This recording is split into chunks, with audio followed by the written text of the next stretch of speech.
ಸುರಕ್ಷಿತವಾಗಿ ಬಂದಿಳಿದಿದ್ದಾರೆ ಸುನಿತಾ ವಿಲಿಯಮ್ಸ್ ಮತ್ತು Butch Wilmore. Space X dragon capsule safe ಆಗಿ ಸಮುದ್ರ ಸ್ಪರ್ಶವಾಗಿದೆ. ಬೆಳಗ್ಗೆ 3:27 ಬಾಹ್ಯಾಕಾಶದಲ್ಲಿ 9 ತಿಂಗಳ ಬಳಿಕ ಸುನಿತಾ ವಾಪಸ್ ಆಗಿದ್ದಾರೆ.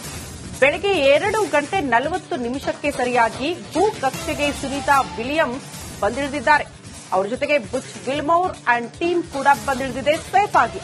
ಬೆಳಗ್ಗೆ 3:27 ಫ್ಲೋರಿಡಾದ ಗಲ್ಫ್ನಲ್ಲಿ ಸುನಿತಾ ಸಮುದ್ರ ಸ್ಪರ್ಶವಾಗಿದೆ. ಅಂದ್ರೆ ಅವರು ಬಂದಿರುವಂತಹ ಕ್ರೂ 9 ಸುರಕ್ಷಿತವಾಗಿ ಬಂದಿದ್ದಾರೆ. Sunita Williams, Butch Wilmore, Nick Hague, Alexander ಅಪ್ರತಿಮ ಸಾಹಸ ಮೆರೆದಿದ್ದಾರೆ ಭಾರತದ ಮಗಳು ಸುನಿತಾ ವಿಲಿಯಮ್ಸ್. ಜಸ್ಟ್ 8 ತಿಂಗಳ ಮಟ್ಟಿಗೆ ಹೋದಂತಹ ಸುನಿತಾ ವಿಲಿಯಮ್ಸ್ ಸರಿಸುಮಾರು 9 ತಿಂಗಳು ಅಂತಾರಾಷ್ಟ್ರೀಯ ಬಾಹ್ಯಾಕಾಶ ನಿಲ್ದಾಣದಲ್ಲಿ ಸಿಲುಕಾಕಿಕೊಂಡಿದ್ರು. ಅಧ್ಯಯನ ಮಾಡೋದಕ್ಕೆ, ಸಂಶೋಧನೆ ಮಾಡೋದಕ್ಕೆ ಅಂತ ಹೋದಂತಹ 8 ದಿನಗಳ ಮಟ್ಟಿಗೆ 9 ತಿಂಗಳ ಕಾಲ ಅಲ್ಲೇ ಸಿಲುಕಾಕಿಕೊಳ್ಬೇಕಾದಂತಹ ಪರಿಸ್ಥಿತಿ ಇತ್ತು. 9 ತಿಂಗಳ ಬಳಿಕ ಈಗ ವಾಪಸ್ ಭೂಮಿಗೆ ಬಂದಿಳಿದಿದ್ದಾರೆ ಸುನಿತಾ ವಿಲಿಯಮ್ಸ್ ಮತ್ತು ಬುಚ್ ವಿಲ್ಮೋರ್. ಅವರನ್ನ ಸೇಫ್ ಆಗಿ ಭೂಮಿಗೆ ಕರೆತರುವಂತಹ ಪ್ರಯತ್ನ ಯಶಸ್ವಿಯಾಗಿದೆ. ಹಾಗಾಗಿ ಎಲ್ಲೆಡೆ ಕೂಡ ಹರ್ಷೋದ್ಗಾರ ಮುಗಿಲು ಮುಟ್ಟಿತ್ತು.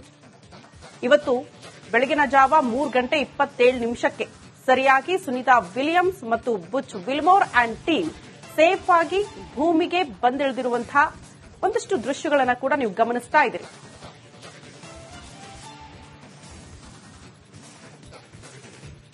There you see it on your screen, Drogue to Earth. We are awaiting the Drogue deploys. This view coming from the WB-57 high altitude plane. And there you see it on your screen, Drogue deployment. Drogue descent rate nominal. You can hear the crowd here. Visual on 2 healthy drogues. The crowd here very excited as Dragon Freedom continues to make its way back to planet Earth.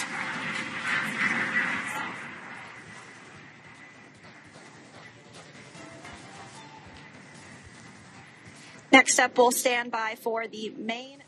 ಸಹಜವಾಗಿ ಬಹಳ ಕುತೂಹಲ ಇತ್ತು. Sunita Williams ವಾಪಸ್ ಭೂಮಿಗೆ ಕರೆತರುವಂತಹ ಪ್ರಯತ್ನ ಯಶಸ್ವಿ ಆಗುತ್ತಾ ಇಲ್ವಾ? ಸಹಜವಾಗಿ ಒಂದಷ್ಟು ಆತಂಕಗಳನ್ನ ಕೂಡ ಕೆಲವರು ವ್ಯಕ್ತಪಡಿಸ್ತಾ ಇದ್ರು.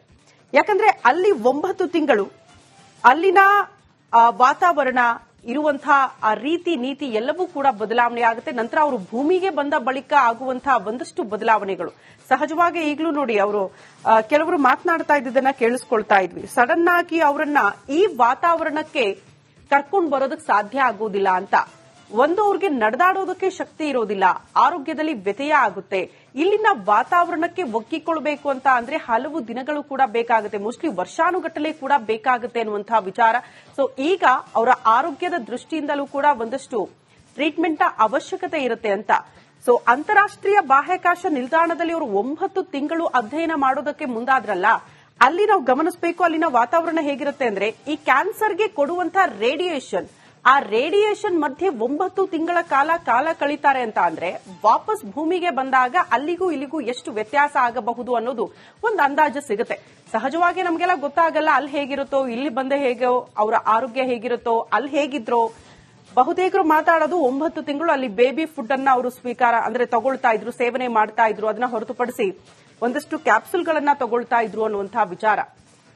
ಬಟ್ ಇಲ್ಲಿಗೆ ಬಂದ ಬಳಿಕ ಸಹಜವಾಗಿ ಒಂದಷ್ಟು ಕಷ್ಟವನ್ನ ಫೇಸ್ ಮಾಡಬೇಕಾಗುತ್ತೆ. ಆರೋಗ್ಯ ದೃಷ್ಟಿಯಿಂದ ಇರಬಹುದು ಅಥವಾ ಈ ವಾತಾವರಣಕ್ಕೆ ಒಗ್ಗೋದಿರಬಹುದು. ಸೊ ಯಾವ ರೀತಿ ಇರುತ್ತೆ ಆ ಪ್ರೋಸೆಸ್ ಅನ್ನೋದು ಕೂಡ ಬಹಳ ಕುತೂಹಲ. ಒಟ್ನಲ್ಲಿ ಬಹಳ ಖುಷಿಯಾಗಿರೋದು, ಹೆಮ್ಮೆ ಅಂತ ಅನ್ಸಿರೋದು ಭಾರತದ ಮಗಳು ಸೇಫ್ ಆಗಿ 9 ತಿಂಗಳ ಬಳಿಕ ಭೂಮಿಗೆ ಬಂದಿಳಿದಿದ್ದಾರೆ. ಹಾಗೆ ಆ ಖುಷಿ ಎಲ್ಲೆಡೆ ನೋಡೋದಕ್ಕೆ ಸಿಗ್ತಾ ಇದೆ.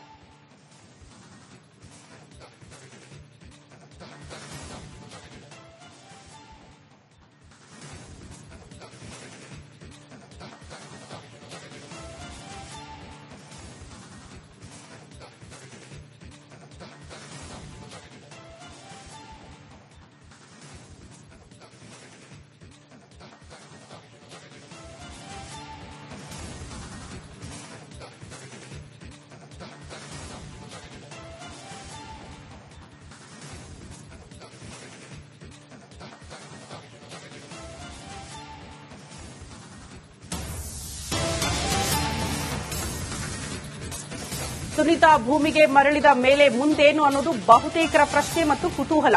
ಭೂಮಿಗೆ ಬರ್ತಾ ಇದ್ದಂತೆ ಸುನೀತಾ ಮತ್ತು ಬುಚ್ ಆಸ್ಪತ್ರೆಗೆ ದಾಖಲು. ಸಹಜ ಸ್ಥಿತಿಗೆ ಮರಳೋದಕ್ಕೆ ಕೆಲ ದಿನ, ಬಹುಶಃ ಕೆಲ ತಿಂಗಳಲ್ಲ, ವರ್ಷ ಬೇಕಾಗುತ್ತೆ ಅನ್ನುವಂತಹ ವಿಚಾರವನ್ನ ಪ್ರಸ್ತಾಪ ಮಾಡ್ತಾ ಇದ್ರು. ಆಸ್ಪತ್ರೆಗೆ ದಾಖಲಾಗ್ತಾ ಇದ್ದಂತೆ ಅವರ ಆರೋಗ್ಯದ ಒಂದಷ್ಟು ತಪಾಸಣೆ ಆಗುತ್ತೆ. ಅದೇ ಹೇಳಿದ್ವಲ್ಲ, ಈ ಭೂಮಿಯಲ್ಲಿ ಇರುವಂತಹ ವಾತಾವರಣಕ್ಕೆ ಒಕ್ಕಿಕೊಳ್ಳಬೇಕಾದಂತಹ ಸ್ಥಿತಿ ಗತಿ ಆರೋಗ್ಯದ ವಿಚಾರಕ್ಕೆ ಸಂಬಂಧಪಟ್ಟಂತೆ ಅಷ್ಟೂ ತಪಾಸಣೆ ಮಾಡಲಾಗುತ್ತೆ. ಬಹುಶಃ ವರ್ಷ ಕೂಡ ಬೇಕಾಗಬಹುದು ಅವರು ಈ ವಾತಾವರಣಕ್ಕೆ ಒಗ್ಗಿಕೊಳ್ಳೋದಕ್ಕೆ ಅಂತ. 9 ತಿಂಗಳ ಅಂತಾರಾಷ್ಟ್ರೀಯ ಬಾಹ್ಯಾಕಾಶ ನಿಲ್ದಾಣದ ವನವಾಸ ಕೊನೆಗೂ ಅಂತ್ಯ ಮಾಡಿ ಸುನೀತಾ ವಿಲಿಯಮ್ಸ್ ಮತ್ತು ಬುಚ್ ವಿಲ್ಮೋರ್ ಭೂಮಿಗೆ ಯಶಸ್ವಿಯಾಗಿ ಬಂದಿಳಿದಿದ್ದಾರೆ. ಅದು ಕೂಡ ಬೆಳಗಿನ ಜಾವ 3:27 ವಿಶ್ವದ ಕೋಟ್ಯಾಂತರ ಜನರ ಪ್ರಾರ್ಥನೆ ಅದೇ ಆಗಿತ್ತು. ಯಾವಾಗ ಬರ್ತಾರೆ, ಸೇಫ್ ಆಗಿ ಬರ್ಲಿ ಅನ್ನುವಂತಹ ಪ್ರಾರ್ಥನೆಗಳು ಎಲ್ಲೆಡೆ ಕೂಡ ನೋಡೋದಕ್ಕೆ ಸಿಗ್ತಾ ಇತ್ತು. ಬಟ್ ಕೊನೆಗೂ ಸುನೀತಾ ವಿಲಿಯಮ್ಸ್ ಮತ್ತು ಬುಚ್ ವಿಲ್ಮೋರ್ ಸುರಕ್ಷಿತವಾಗಿ ಫ್ಲೋರಿಡಾದ ಕರಾವಳಿಗೆ ಬಂದು ತಲುಪಿದ್ದಾರೆ. ಆ ದೃಶ್ಯಗಳನ್ನ ಕೂಡ ನೀವು ಗಮನಿಸ್ತಾ ಇದ್ದೀರಿ. ನಾಸಾ ತನ್ನ 7 ಸವಾಲುಗಳನ್ನ ಅಂದುಕೊಂಡಂತೆ ಎದುರಿಸಿ ಯಶಸ್ವಿಯಾಗಿ ಸುನೀತಾ ವಿಲಿಯಮ್ಸ್ ಮತ್ತು ಅವರ ಟೀಮ್ ಅನ್ನ ಭೂಮಿಗೆ ಕರೆತರುವಂತಹ ಪ್ರಯತ್ನ ಇತ್ತಲ್ಲ, ಅದು ಯಶಸ್ವಿಯಾಗಿದೆ ಅನ್ನುವಂತಹ ವಿಚಾರ. ಗಲ್ಫ್ ಆಫ್ ಮೆಕ್ಸಿಕೋ ಸಮುದ್ರ, ಅಟ್ಲಾಂಟಿಕ್ ಸಮುದ್ರದ ನಡುವೆ ಈ ಡ್ರ್ಯಾಗನ್ ಕ್ಯಾಪ್ಸುಲ್ ಟಚ್ ಡೌನ್ ಮಾಡುವ ಸವಾಲು ನಾಸಾಗೆ ಅತಿದೊಡ್ಡ ಸವಾಲಾಗಿತ್ತು ಅಂತ. ಆ ಸವಾಲನ್ನ ಕೂಡ ಫೇಸ್ ಮಾಡಿ ಯಶಸ್ವಿಯಾಗಿ ಈ ಕ್ರ್ಯೂ 9 ನಲ್ಲಿದ್ದಂತಹ ಸುನೀತಾ ವಿಲಿಯಮ್ಸ್ ಮತ್ತು ಅವರ ಟೀಮ್ ಅನ್ನ ಯಶಸ್ವಿಯಾಗಿ ಕರೆತರುವಲ್ಲೂ ಕೂಡ ನಾಸಾ ಯಶಸ್ವಿಯಾಗಿದ್ದನ್ನ ನಾವು ಗಮನಿಸ್ತಾ ಇದೀವಿ. ಅಲ್ಲಿಗೆ ಕೋಟ್ಯಾಂತರ ಅಭಿಮಾನಿಗಳ ಅಥವಾ ಕೋಟ್ಯಾಂತರ ಹೃದಯಗಳ ಪ್ರಾರ್ಥನೆ ಇತ್ತಲ್ಲ, ಅದು ಫಲಿಸಿದೆ ಅಂತ. ಯಾವುದು ನಿಗದಿತ ಜಾಗ ಇತ್ತೋ ಅದೇ ನಿಗದಿತ ಜಾಗದಲ್ಲೇ ಈ ಕ್ರ್ಯೂ 9 ಅನ್ನ ತಂದು ಇಳಿಸುವ ಪ್ರಯತ್ನ ಕೂಡ ನಾಸಾ ಮಾಡಿದೆ ಅನ್ನೋದನ್ನ ನಾವು ಗಮನಿಸಬೇಕಾಗುತ್ತೆ. ಟಚ್ ಡೌನ್ ಆದ ಸ್ಥಳದಲ್ಲೇ ಗಂಟೆಗೆ 17 ಕಿಲೋಮೀಟರ್ಗಿಂತ ವೇಗವಾಗಿ ಬೀಸುವ ಗಾಳಿ ಇರಬಾರ್ದಿತ್ತಂತೆ. ಸೊ ಅದೆಲ್ಲವನ್ನ ಕೂಡ ಗಮನಿಸಿ ಒಂದು ಪ್ಲೇಸ್ ಅನ್ನ ನಿಗದಿ ಮಾಡಲಾಗಿತ್ತು ಇವ್ರನ್ನ ಕರೆ ತರೋದಕ್ಕೆ ಅಂತ. ಹವಾಮಾನ ವಿಜ್ಞಾನಿಗಳಿಗೆ ಈ ವಿಚಾರಗಳನ್ನ ಪ್ರಸ್ತಾಪ ಮಾಡಿದಾಗ ಅವರು ಒಂದಷ್ಟು ಗೈಡೆನ್ಸ್ ಅನ್ನ ಕೊಟ್ಟಾದ ಬಳಿಕ ನಾಸಾ ಇವರನ್ನ ಕರೆತರುವ ಪ್ರಯತ್ನ, ಸ್ಥಳ ನಿಗದಿಯಾಗಿರಬಹುದು, ಹೇಗೆ ಲ್ಯಾಂಡಿಂಗ್ ಮಾಡಬೇಕು, ಯಾವ ಪ್ಲೇಸ್ ಅಲ್ಲಿ ಲ್ಯಾಂಡಿಂಗ್ ಮಾಡಬೇಕು, ಲ್ಯಾಂಡ್ ಆದಂತಹ ಸಂದರ್ಭದಲ್ಲಿ ಅವರನ್ನ ಅದರಿಂದ ಆಚೆ ಕರೆತರುವಂತಹ ಪ್ರೋಸೆಸ್ ಕೂಡ ಅತಿ ದೊಡ್ಡದಾಗಿತ್ತು. ಅದರಲ್ಲಿ ನಾಸಾ ಸುರಕ್ಷಿತವಾಗಿ ಬಂದಿಳಿದಿದ್ದಾರೆ ಸುನೀತಾ ವಿಲಿಯಮ್ಸ್ ಮತ್ತು Butch Wilmore. Space X dragon capsule safe ಆಗಿ ಸಮುದ್ರ ಸ್ಪರ್ಶವಾಗಿದೆ. ಬೆಳಗ್ಗೆ 3:27 ಬಾಹ್ಯಾಕಾಶದಲ್ಲಿ 9 ತಿಂಗಳ ಬಳಿಕ ಸುನೀತಾ ವಾಪಸ್ ಆಗಿದ್ದಾರೆ. ಬೆಳಗ್ಗೆ 2:40 ಸರಿಯಾಗಿ ಭೂಕಕ್ಷೆಗೆ ಸುನೀತಾ ವಿಲಿಯಮ್ಸ್ ಬಂದಿಳಿದಿದ್ದಾರೆ. ಅವರ ಜೊತೆಗೆ ಬುಚ್ ವಿಲ್ಮೋರ್ ಅಂಡ್ ಟೀಮ್ ಕೂಡ ಬಂದಿಳಿದಿದೆ ಸೇಫ್ ಆಗಿ. ಬೆಳಗ್ಗೆ 3:27 ಫ್ಲೋರಿಡಾದ ಗಲ್ಫ್ನಲ್ಲಿ ಸುನೀತಾ ಸಮುದ್ರ ಸ್ಪರ್ಶವಾಗಿದೆ. ಅಂದ್ರೆ ಅವರು ಬಂದಿರುವಂತಹ ಕ್ರ್ಯೂ 9 ಸುರಕ್ಷಿತವಾಗಿ ಬಂದಿದ್ದಾರೆ. Sunita Williams, Butch Wilmore, Nick Hague, Alexander ಅಪ್ರತಿಮ ಸಾಹಸ ಮೆರೆದಿದ್ದಾರೆ. ಭಾರತದ ಮಗಳು ಸುನೀತಾ ವಿಲಿಯಮ್ಸ್.